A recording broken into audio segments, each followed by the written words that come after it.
Professor: برائی کیا ہے؟ شاگرد: سر میں بتاتا ہوں مگر پہلے مجھے کچھ پوچھنا ہے۔ کیا ٹھنڈ کا وجود ہے؟ پروفیسر: ہاں۔ شاگرد: غلط، ٹھنڈ جیسی کوئی چیز نہیں ہوتی، بلکہ یہ حرارت کی عدم دستیابی کا نام ہے۔ شاگرد نے دوبارہ پوچھا: کیا اندھیرا ہوتا ہے؟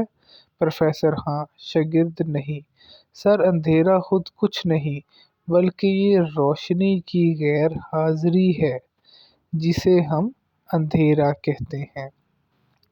فزکس کے مطابق ہم روشنی اور حرارت کا مطالعہ تو کر سکتے ہیں مگر ٹھنڈ یا اندھیرے کا نہیں۔ برائی کا بھی کوئی وجود نہیں ہے۔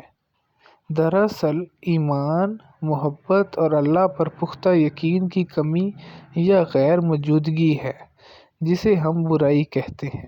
یہ شاگرد البیرونی تھے۔